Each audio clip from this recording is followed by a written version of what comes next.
Assalamualaikum warahmatullahi wabarakatuh.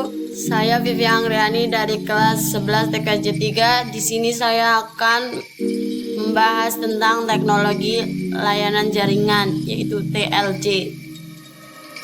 Yang pertama, apa sih itu VoIP? VoIP adalah teknologi yang menjadi media internet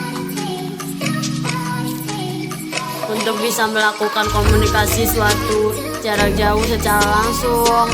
Sinyal suara analog seperti yang Anda dengar ketika berkomunikasi di telepon diubah menjadi data digital dan dikirimkan melalui jaringan berupa paket-paket data secara real time. Kedua, sejarah perkembangan VoIP. Sejarah perkembangan teknologi VoIP dimulai dari penemuan telepon pada tahun 1876 Alexander Graham Bell. Kemudian dikembangkan lagi teknologi PSTN, Public Switched Telephone Network, yang sudah berkembang sampai sekarang. Beberapa tahun kemudian mulai berkembang teknologi yang baru, pembuatan personal komputer PC. Secara massal, sistem komunikasi telepon seluler, dan terakhir sistem berdasarkan jaringan internet yang memberikan layanan email, chat, dan lain-lain. Prinsip kerja VoIP adalah mengubah suara analog yang didapatkan dari speaker pada komputer menjadi paket data digital.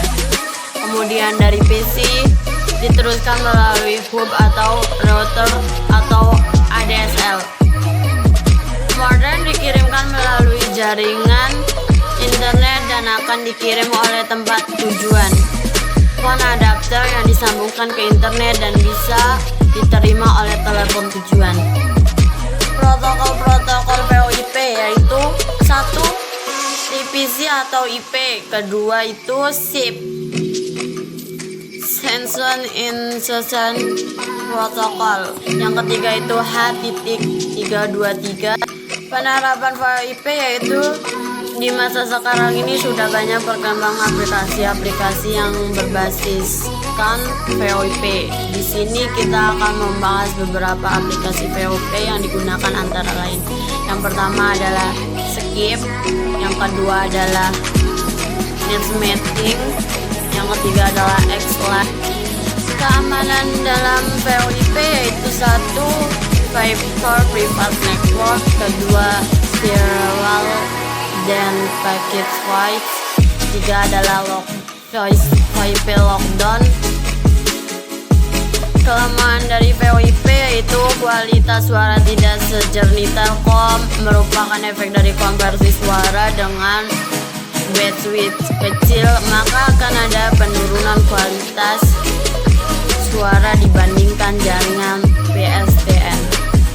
Konvensional, nama jika konveksi internet yang digunakan adalah konveksi internet pita lebar atau broad seperti Telkom Speed, maka kualitas suara akan jernih, bahkan lebih jernih dari sambungan Telkom dan tidak terputus-putus. Yang kedua ada jeda.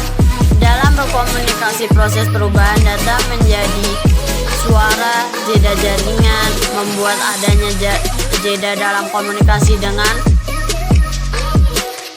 menggunakan VoIP, kecuali jika menggunakan koneksi broadband. Lihat di poin atas. Regulasi dari pemerintah RI membatasi pengguna untuk disambung ke jaringan milik Telkom. Jika belum terhubung selama 24 jam, internet perlu janji untuk saling berhubungan.